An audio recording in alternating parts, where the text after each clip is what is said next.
Alina Hrytsenko is an international relations and security analyst. She has many years of experience in her field and also has operated in the media as well as a journalist, producing sort of videos, podcasts, interviews, and many other areas.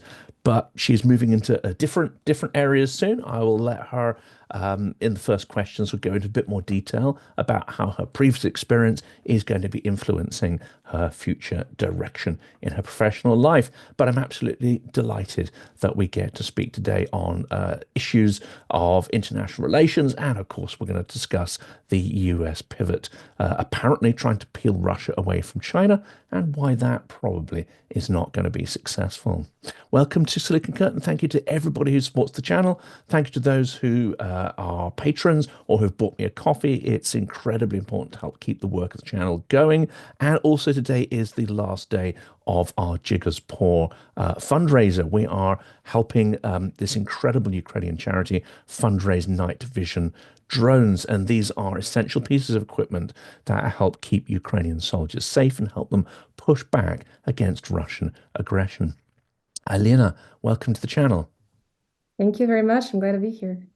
Well, let's start with your experience. Could you give us a little bit of, I know that was a very quick and very sort of shallow summary of your experience, but you've got incredible depth in your professional life. Could you describe a bit of what you've been doing the last couple of years and actually what direction you're going to be taking that in and why it's so important? Yes, absolutely.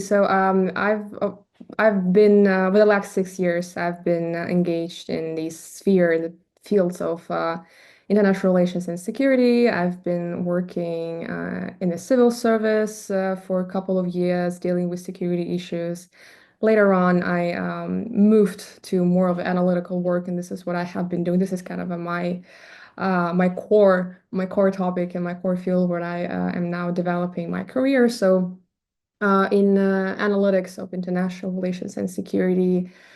For 3 years, I worked at the think tank, which is accountable for the president of Ukraine, and now I will be working as a political analyst in one international organization, still dealing with security issues. And mostly, I have covered like widely Eurasia and different conflicts that we are now observing in this huge and vast continent.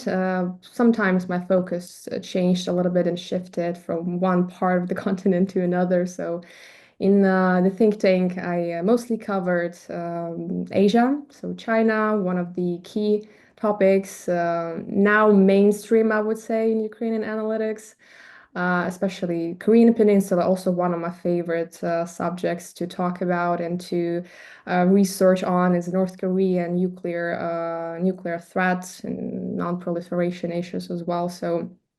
But recently, yeah, I've been dealing mostly with conflicts and wars, so in that direction, and this is exactly where I am planning on developing my career in analytics further. I mean, this, not to be sort of too trite or flippant about it, but it does seem that this is a burgeoning area of activity. There are some of my guests, and I partly share this, who suggest that when the history books are written, we could be looking back on this period and already defining it as the early stages of World War III. And some of the debate that I've had on the channel is whether it's possible to avert it. But when you look at the conflagration in the Middle East, when you look at the sort of North-South Korea situation, when you look at the relationship between China, Russia, and other authoritarian regimes, it seems that all the fuel is there for a multi-front conflict. Do you share that idea? And do you think that it's almost an inevitable slide to all these little bundles of wood sort of catching fire, or could it still be averted through statecraft and various policies? There is one perspective that World War III has already been going on for several years now. Some people and some experts counted starting from 2014 when the Russian aggression against Ukraine actually began, because some people tend to forget that exact year and that exact date.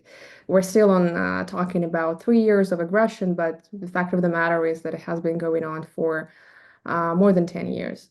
So, and the thing is that I tend to think that we probably will not have such a global and massive conflict as World War II, for example, because the technologies have changed. Plus, of course, Russian-Ukrainian war proved that kind of gave us a little bit of a hint how potentially conventional conflicts can develop. So trying to reduce the number of manpower, but to increase the technologies that we're using. So drones first and foremost, then hybrid warfare using cyber attacks and things like that. So I'm pretty sure that if we are being fatalists and talking about global conflict in World War III, we can actually see some signs that it has already been going on for several years now, and it depends on where you are. So it depends on how do you start counting since when this World War III has already begun. But maybe I'm being too optimistic, but I'm thinking that we probably will not have such a huge and devastating war as it happened in 40s, like World War II.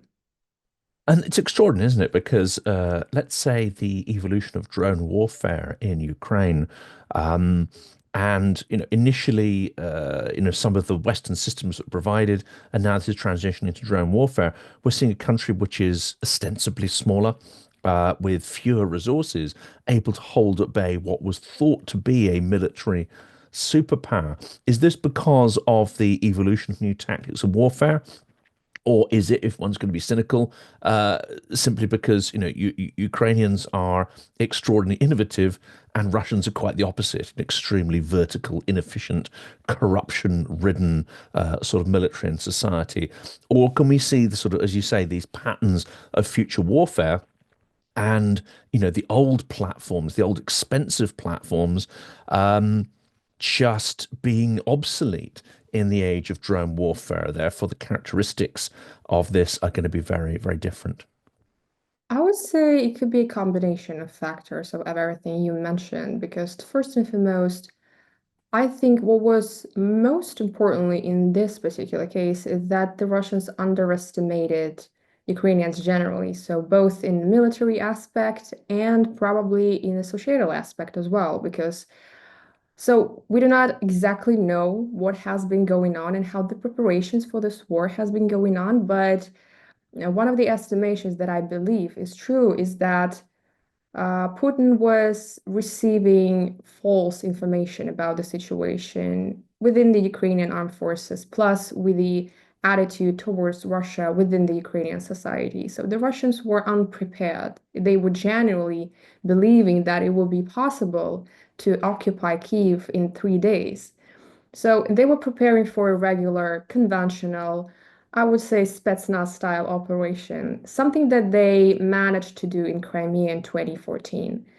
But it didn't happen the way it was planned. Plus, yes, Ukrainians were creative when it comes to comparing comparing capabilities and resources with the Ukrainian armed forces to the Russian armed forces. Of course, since Ukraine, unlike Russia, have never been involved into, for example, different operations abroad, like Syria, for example, or in any.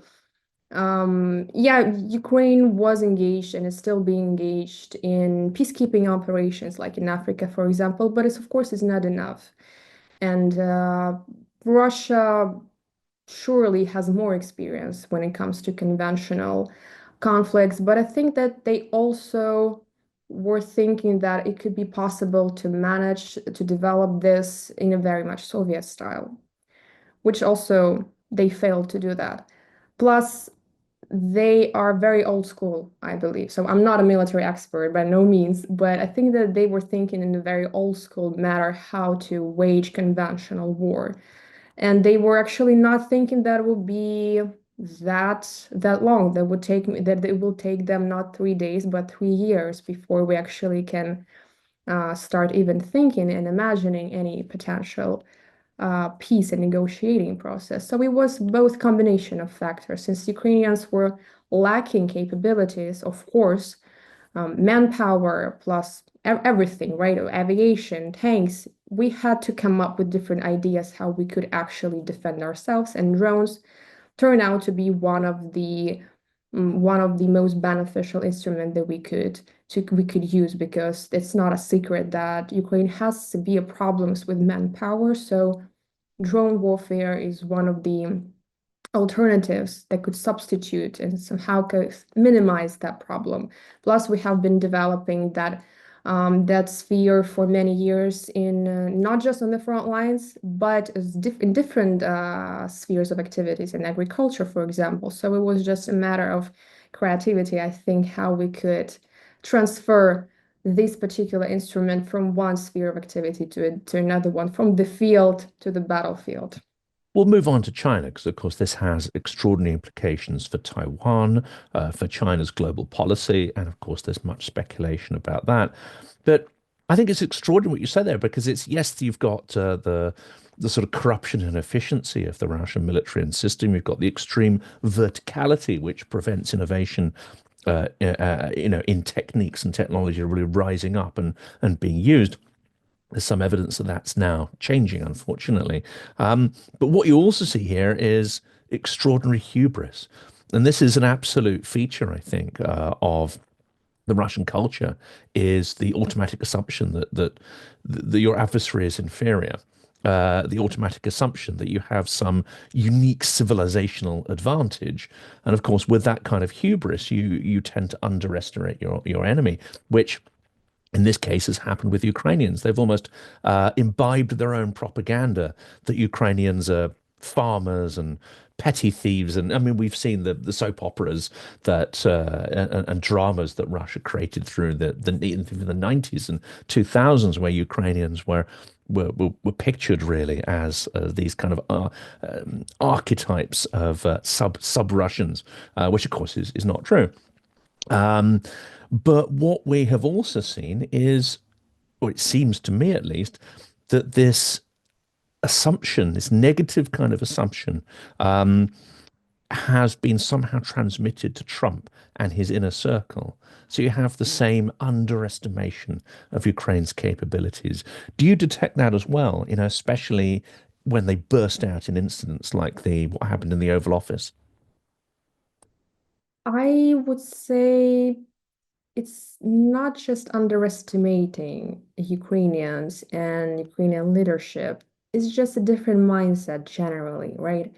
So, first of all, yes, Trump is a businessman, and you can judge him whatever you want and how successful he is in his business, because as I recall, it was 6 times that he was on the verge of bankruptcy, right?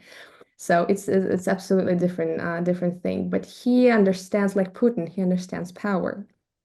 And so this is exactly the reason why he's trying to get along with him, get along with Kremlin. He's ready to make concessions because he just has this very old school mindset of leadership, and who exactly can be viewed and perceived as a power leader. Someone who has more money, someone who has more tanks, someone who has nuclear weaponry, of course. So this is the leader who he is ready to negotiate with.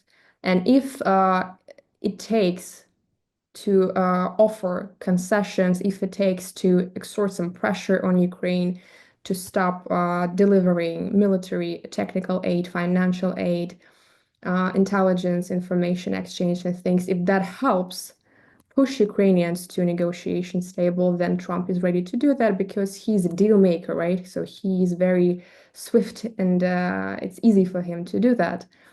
So it's not just underestimating Ukrainians, but this is just his style of making deals and his style of talking to different leaders. And it actually, I'm interested, I'm curious how this style could be applied to other conflicts, because Trump was quite open with his determination to get the Nobel Peace Prize and to end all the wars in the world within his second term, his presidency. And there's a whole bunch of them, right? Russian-Ukrainian war is just the most problematic one because for Trump, I mean, because it distracts his attention from Indo-Pacific and from China, where he wants to focus the most, right?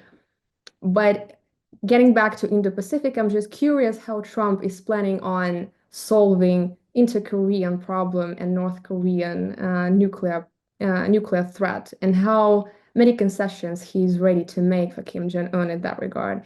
Does he also view him and perceive him as a more powerful leader than any other in Asia, for example, in comparison with South Korean leadership, for example? So I think it's just not underestimating, but a very old school mindset and perception of leadership and perception of, and just a different approach of how you can make a deal, how you can end the war and the conflict. Because the thing is that a ceasefire between Russia and Ukraine is just a painkiller, right? It's not a remedy. It does not cure the problem itself, the root of the conflict. It will be just a pause that will allow both Russia and Ukraine get ready for the second or maybe third round.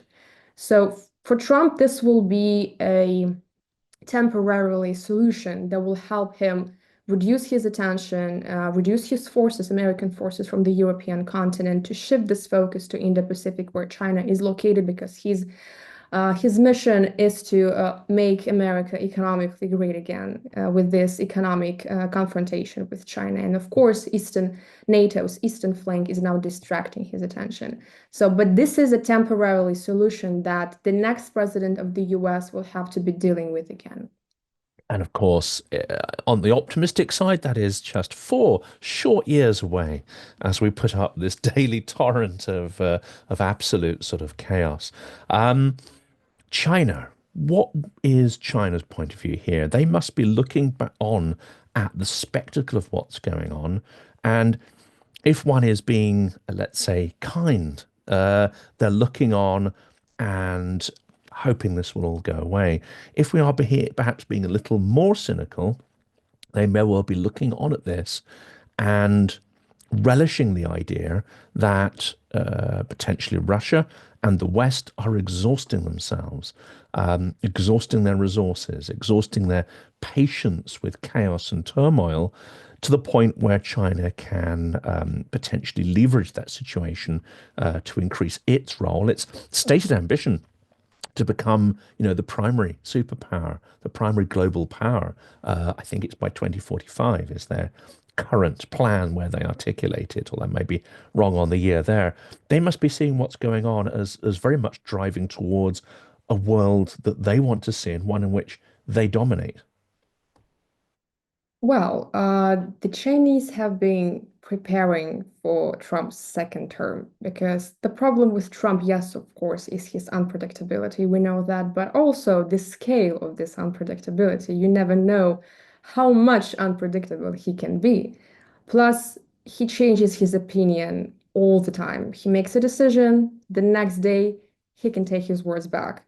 He introduces 25% tariffs on Mexico and Canada. The next day, he remembers that actually automobiles and cars are being produced on the territory of Mexico and Canada. So it may be worthwhile postponing implementing that measure for a month or two, and then we will see. So the problem with Trump is his unpredictability. Plus, the problem with Trump now is that he's being surrounded by loyalists, by people who are not ready to contradict him or to suggest any alternative options for this particular policy, right? So Chinese are just silently observing in their manner. They're just observing what is going on, what is always leading to. But it is worth noting that what has been done so far over the last couple of months, less than couple of months, is quite beneficial to China, because one of the most negative outcomes of the Russian-Ukrainian war for China was the consolidation of transatlantic allies, of NATO allies.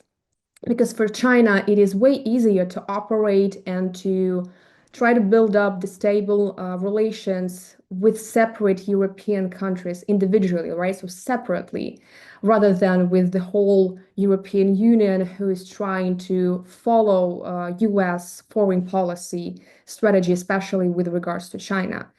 Chinese have always been supportive of French President Emmanuel Macron rhetoric regarding more self-sufficient Europe, more autonomous Europe, his idea of creating European army, being less dependent on the US with regards to foreign policy and security and defense. And what happened at the Munich Security Conference was a success, basically, for Chinese. The Chinese delegation immediately they started promoting these narratives that you cannot just throw away the Europeans out of the negotiation table when it comes to Russian-Ukrainian war resolving, right? Solution, finding the solution for this war. Yes, we would like to be there as well, but it's Europeans who have to be there. So this American-European divorce, which is often being called in the media, was a very, very positive outcome for the Chinese. Last year, when Xi Jinping was in his European tour, he visited France, he visited Serbia and Hungary, and that was for a reason. They have quite, from my understanding, they have with Macron and Xi Jinping, they have quite nice, on the personal level, quite nice relations on the personal level, and quite nice communication. When Macron was in China last time, Xi Jinping brought his to his residence with a little tea ceremony, so that kind of showed his attitude towards Macron, which is really important. So now the Chinese will be using that, which is quite beneficial for them. This is a very nice outcome. They will be dealing with Europeans individually, like EU generally, as an actor who is now trying to understand how the EU has to evolve, eventually in the future as a federation. How do they build this new security architecture? How do they deal with Ukraine? Because Ukraine will stay forever as a shield, not as a buffer zone, but as a shield for Europe against Russia. That will be forever because no matter what, Russia will remain a key political and security threat for Europe anyway, unlike the US. So in the Chinese, we are just now observing how the things will develop, how the things will keep on going on. They're not now, they're just patiently waiting exactly for how the American strategy of peace regulation will be evolving as well, because they were quite eager with their desire to take a seat at the negotiations table to be a mediator with as less effort as possible, but still just to create a nice picture and then say like, yeah, so we are the peacemakers, we are the peacekeepers as well. And so it seems to me that now they're keeping it quiet. They're just waiting for a potential mistake, another mistake that the current US administration can make. So they just come up with a new idea. So they're just observing, they're being quiet, just as they usually do. For example, it took them a year to come up with the so-called peace plan, which included 12 points, which was not a plan at all. It was not a roadmap. It was just like, we support everything that's good, and we do not support everything that's bad. So this is how they are trying to they're just thinking about how to create their own strategy. How do they operate with this new environment that is extremely chaotic, extremely hectic, and they are not rushing anywhere. They're just observing, trying to understand what kind of mistakes they can potentially make and how to avoid that. And Russia is actually one of the examples for them. They are completely, there's one of the conspiracy theories, I think that I can say that this is a conspiracy theory, that Putin actually consulted Xi Jinping before the invasion because he was in Beijing in February 2022. Yes, yeah, I certainly heard that Yeah. one. Yeah. Yeah, I do not believe that he actually did that because Putin sees Russia as a country which, is on the same level as China, one of the major powers, which is far from reality, absolutely. But still, I think that the Chinese were absolutely astonished when the invasion began, but more than that, they were shocked that the Russians could not calculate all their steps. And this invasion failed strategically for the Russians. We'll see how the things will go now with all these negotiations, because the tendency is that Putin might win quite a lot. And he actually, apart from selling this as a victory to his own people and to his own elite and environment, he can actually receive some gains out of this, but we will see that. But in China, Putin is being perceived as a fanatic, as someone who's completely obsessed with Ukraine and cannot just get away with that. And at the same time, they're shocked that they failed to calculate the success of this operation to 200%. And that's why I believe that the Taiwan operation is now being postponed, because first of all, they will now have to calculate their own steps, to make sure that this operation will be a success 100%. Plus, they now have this experience, like this example of Russia, and they now understand better how West potentially can react if China decides to do that. And apart from that, there's also, of course, a problem, like not a problem, but a huge issue that the conflict for Taiwan will not be just the conflict between China and Taiwan. It will involve other actors, such as the US, which possesses nuclear weaponry. So that will be on the verge of nuclear war. This is, of course, is being also taken into account, not in the media, but in China, of course, as well. Plus, for them, there's also an issue, what's next? For example, okay, you managed to invade the island, you managed to occupy it. Okay, what's next? How do you actually implement your laws, your political regime on a completely new and completely independent political nation, first and foremost? They're not identify themselves as Chinese anymore. They identify themselves as Taiwanese. They do not consider China as their motherland. So how do you do that? Russians failed to do that in Crimea, in Ukraine as well, because they're completely two different people, right? Completely independent country, sovereign country with its own history, with its own language. And with Taiwan is pretty much quite close the same case. Even hieroglyphs they're using, they are different from what they're using in the mainland. It's traditional hieroglyphs that they're using, Hanzi, right? Traditional, that they more close to Japanese. So it will be almost impossible to include Taiwan into this Chinese political environment. So there is another question. Do they really need that, or is just an aggressive rhetoric to just remind the world that they are dangerous, that they actually have capabilities to conduct such an operation? So that's an open question from my perspective. Could it therefore be that Ukraine's operation using seaborne drones to clear the Black Sea of Russian military power, maritime power, could this turn out to be one of the most pivotal actions in the entire war? Because here you have a country ostensibly without a navy, because its vessels were seized in Crimea, able to destroy what was perceived to be a very strong military power. Not just remove it from the area, but re-establish the trade routes which had been blockaded by Russia. That must be one of the key lessons I think that China is observing and is quite wary about repeating or falling victim to. Potentially, yes, but it also, I think, leads to a conclusion that maritime communications is a top priority. And it also leads to a conclusion that you do not necessarily have to conduct a real full-scale invasion.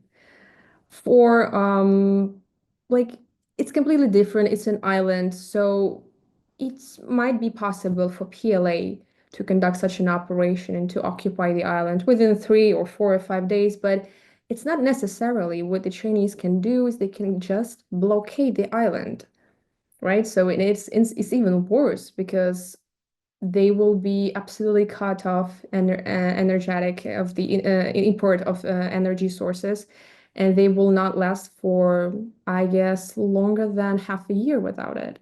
So you do not even have to initiate a military operation. You just do a maritime blockade, something that I could say was done by Kennedy in during Cuban Missile Crisis, right? So just the blockade of the island, and that's it. So, and you can come up with any justification for that. You can say that they provoked us to do that. Oh, their rhetoric is now getting more and more aggressive and things like that. So, and using that kind of technology, yes, it might be within in terms of Russian-Ukrainian war, I wouldn't call it pivotal because it helped achieve tactical and operational goals and aims, but not strategic. So I wouldn't call it pivotal. But generally speaking, yes, I think that was a very nice example of how you can, what kind of additional instrument you can use in a conventional warfare. Let's turn back to China because a lot of the rhetoric, especially in the US, lumps China and Russia in to the same category as this sort of, dire imperialistic threat and makes little distinction between the two. That also presumes that somehow, as you say, China is in league with Russia, knew the war was coming and supports the war aims. But it seems to me there's maybe, and you're obviously an expert in this area. There seems to be some key differentiators here.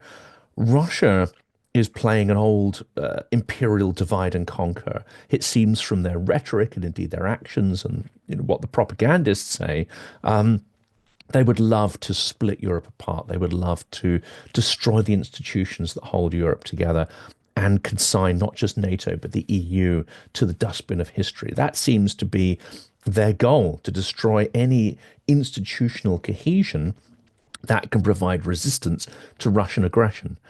So whether they then control Europe through a series of proxies and puppets or directly have to invade states, that is the kind of the end game. Now, obviously, it's debatable whether they can achieve that or not. So it's very much, I would say, a combination of, 18th, 19th century imperialism with the mentality of, say, the Golden Horde or something like that. It's a very primitive form of imperialism. Whereas it seems that China is playing a 21st century imperialism, one much more based on resources. It's much more sophisticated.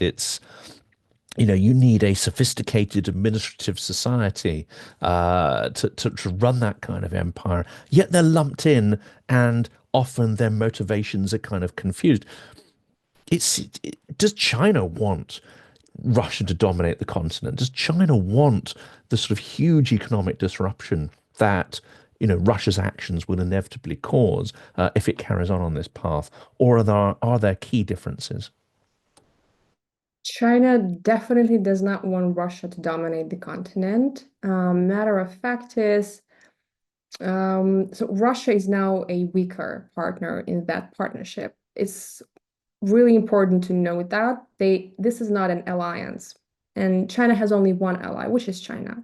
It's not Russia because it's China first policy, Chinese interest first policy, and China will never take such a responsibility and obligations of protecting his ally in a case of a conflict, especially when it comes to Russia. Well, it's for Chinese, Russians turn out to be unpredictable.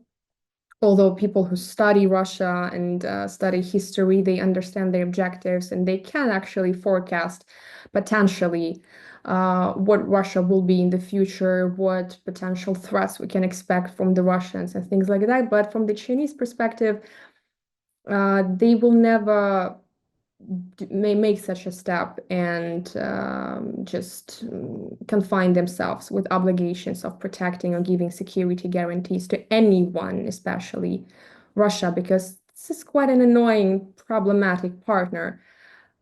The Chinese benefit absolutely. They are taking resources from the Russians. They're taking oil, they're taking coal, they're even taking timber.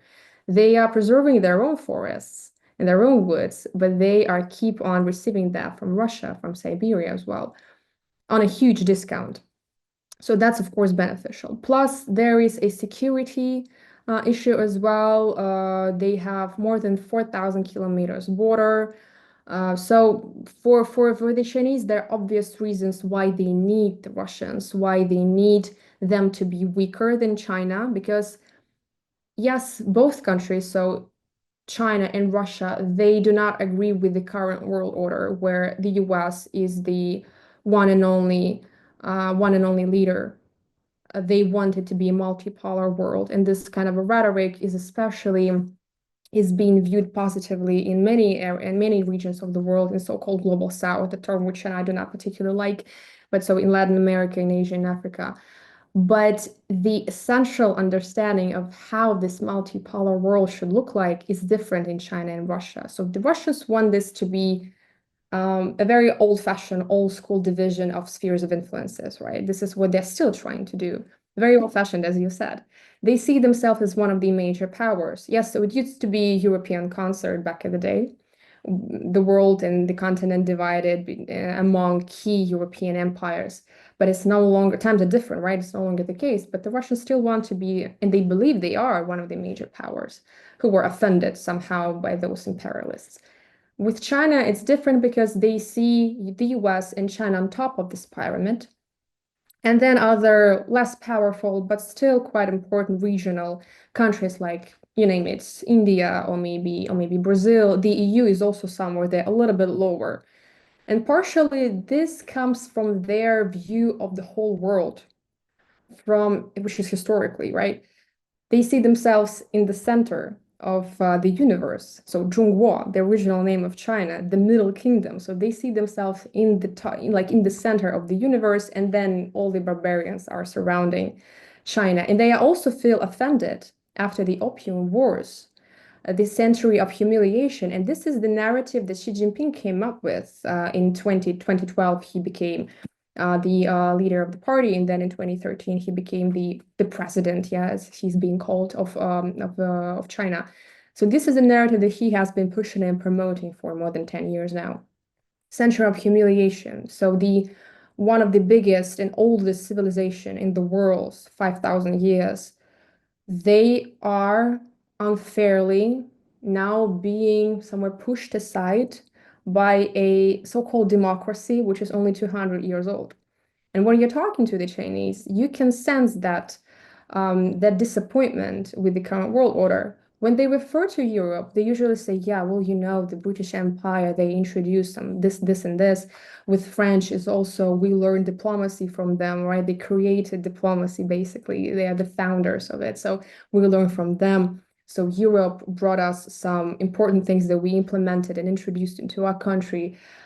But what is this? The US, what is this? 200 years old. So in their worldview, in their mentality, which is quite it's hierarchy everywhere. In their mentality, this is nonsense. So they are, as a very old civilization, they have to be, if not on the top, but at least taking the same place as the US. And this is what they are trying to do now.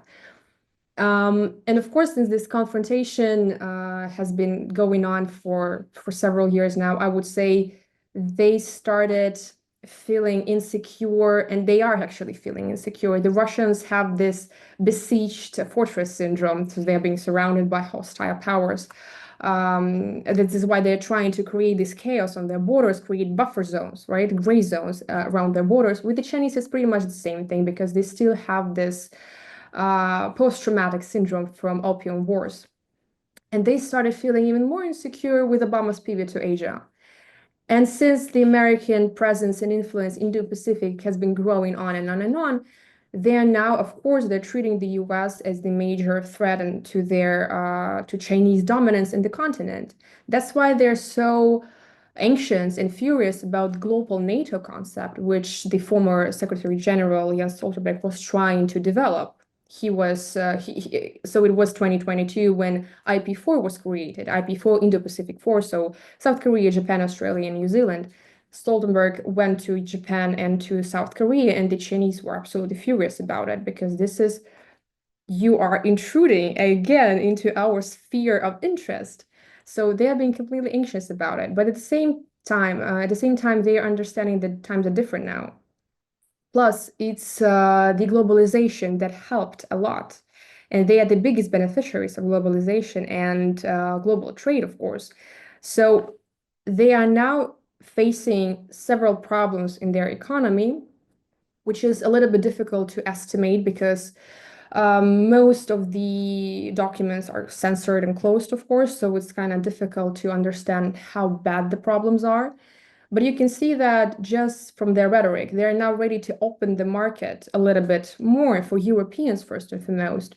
They're now ready to communicate the rights of the workers, which is completely different. It's really difficult to enter the Chinese market. And now they are ready to open it because they're facing problems and they need Europeans for that.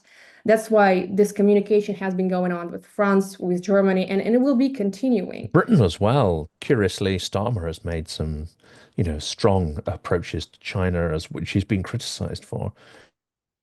Yeah. I mean, yes, because uh, the EU, from my perspective, has developed quite a wise approach to China, right? So there are several levels.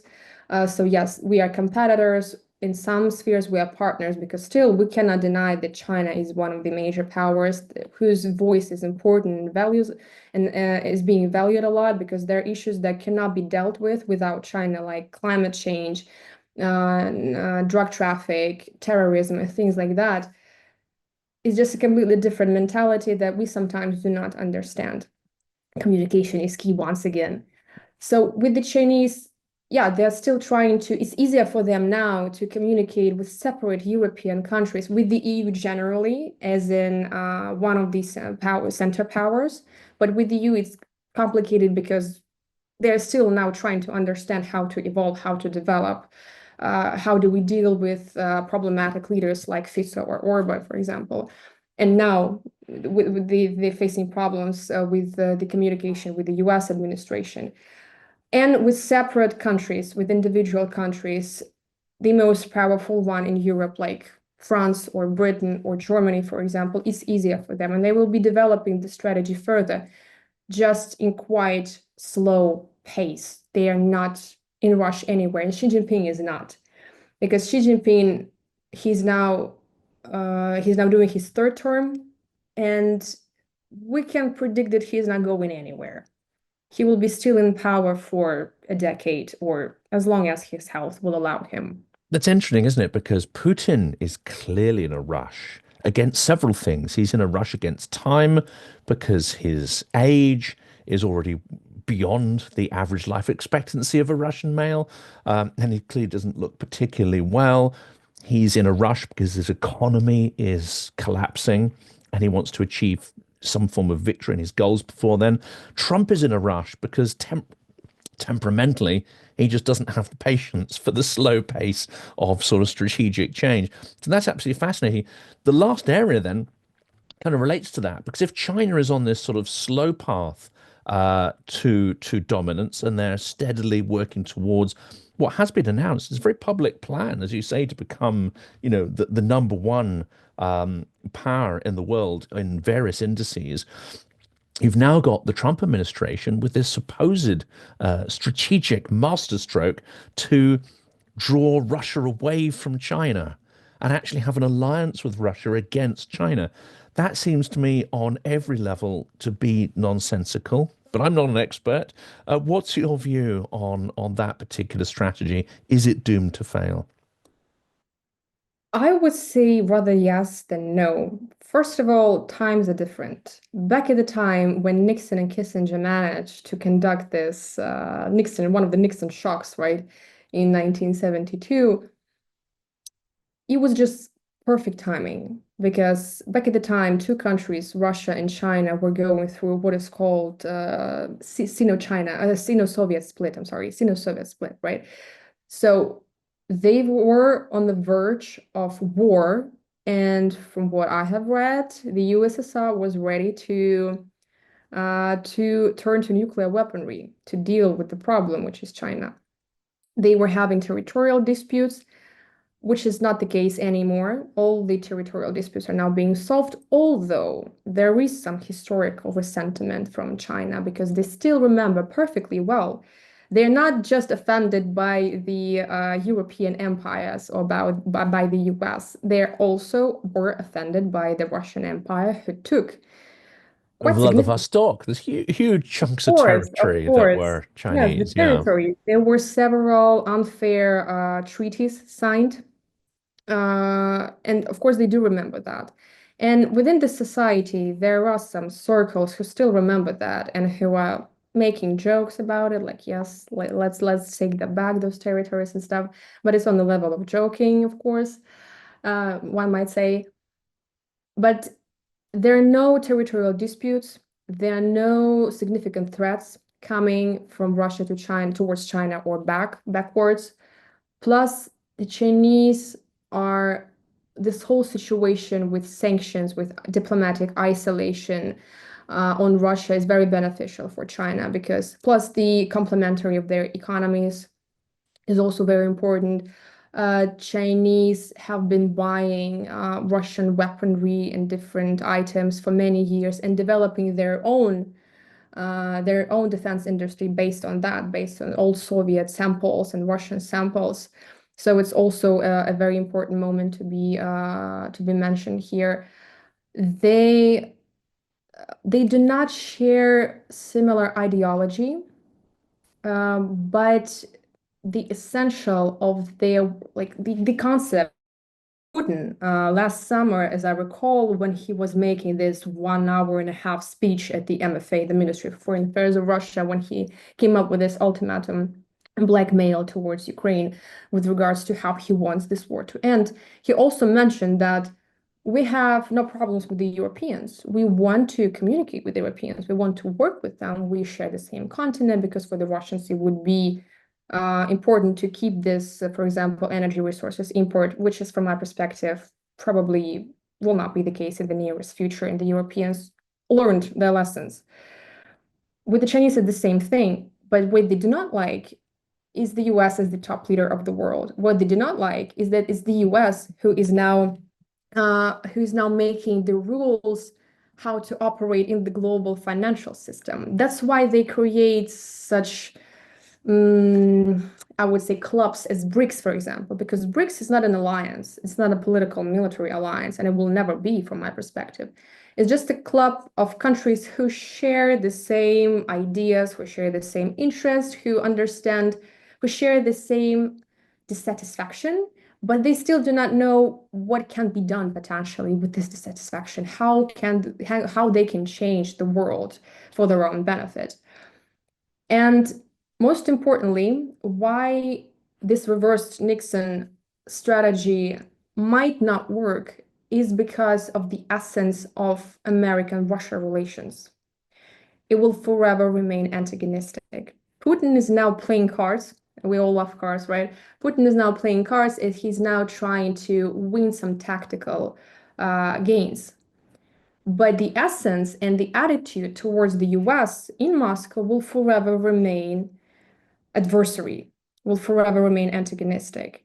This is the mindset that cannot be changed just because you decide to make some friendly concessions in terms of a piece of land, which you want to turn to a buffer gray zone.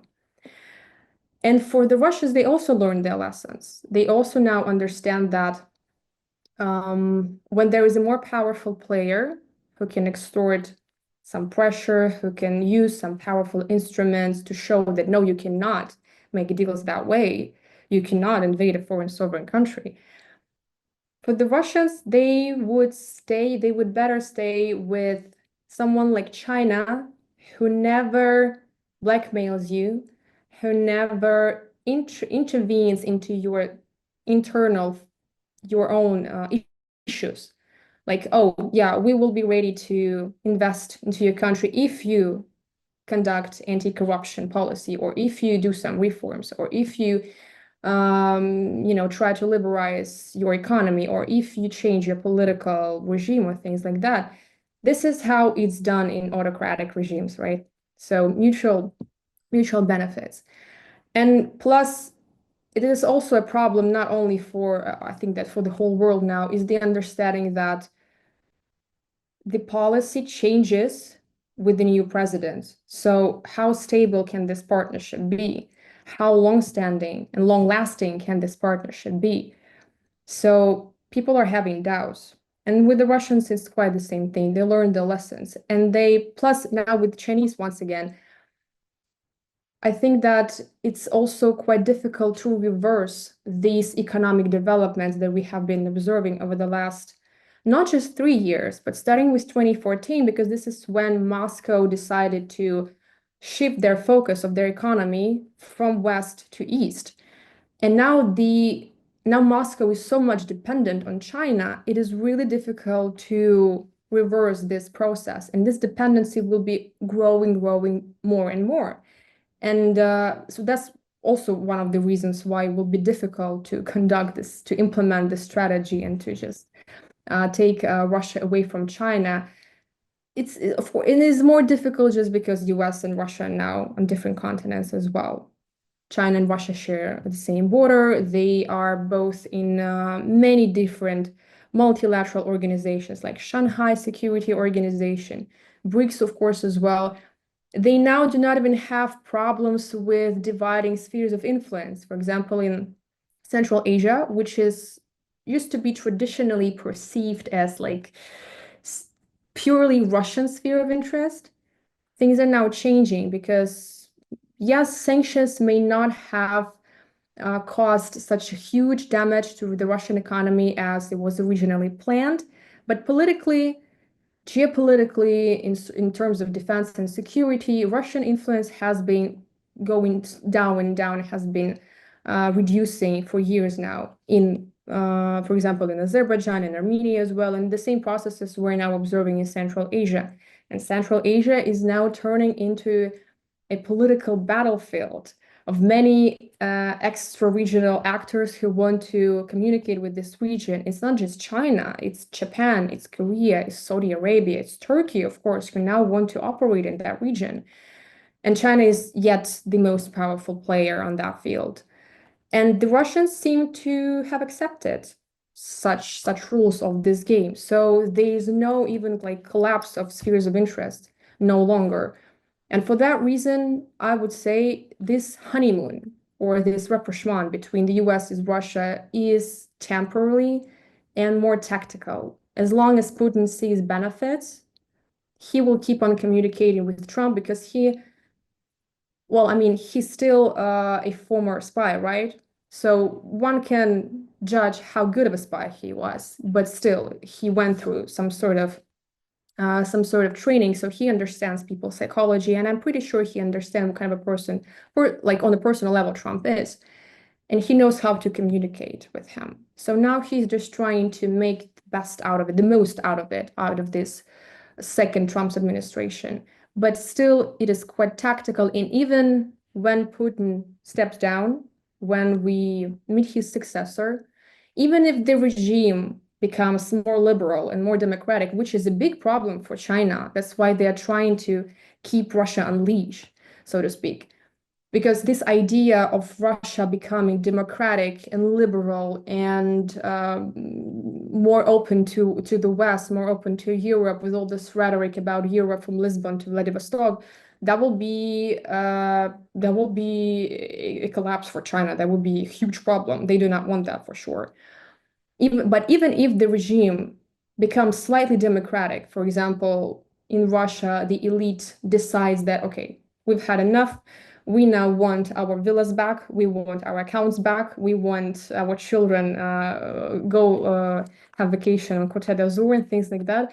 And they make some concessions, and one of the options, which is 1% probability, I would say, we will face deputinization period when there will be his successor who, like Khrushchev, comes up and say, yeah, it's not us, it's him. He was the problem. We're different. I Even in think there's a quite a probability of that, although it'll still be a, let's say, a puppet quite regime. low, But quite yeah, low, yeah. yeah. Yeah, I wouldn't put stakes on that. But still, with this, the essence of the Russia-US relationship will remain the same. I would say that these changes of elites in Russia will not happen quite soon. They will still be the same elite. Even after the invasion, you see, they're not letting anyone new in. they're still same old guys who are just changing their positions from Security Council to MOD, from MOD to creating some new maritime security councils within the president's administration, things like that. So they're not letting anyone new in. So this is the situation that will remain for quite some times, I think, which is why essential changes, significant, tangible changes in American-Russia relationship will not happen anytime soon, from my perspective. And there's no real economic logic there, because if you take hydrocarbons out of the equation, then America really doesn't buy anything that's Russian, and Russian doesn't really make anything that America needs. Apart from sort of basic extracted, metals, minerals, etc. But again, there are other places in the world that those can potentially come from, and indeed, other countries like Britain are starting to realise that closing down their traditional industries and traditional mining was maybe not the best strategic idea, and are going to start sort of potentially producing those again. So we're entering a very interesting world. I wouldn't call it a concert of powers, but this fault line between China and Russia and the US, I think, is one to observe, and it's very useful idea to be able to cut through the headlines, cut through the sort of simplistic assumptions about what's going on with you, and you clearly know an awful lot about this. I'd love to speak again if there is the opportunity to speak again on these matters, because clearly there's going to be some change and evolution over the coming months and years. But for now, Alina, thank you so much. Thank you very much.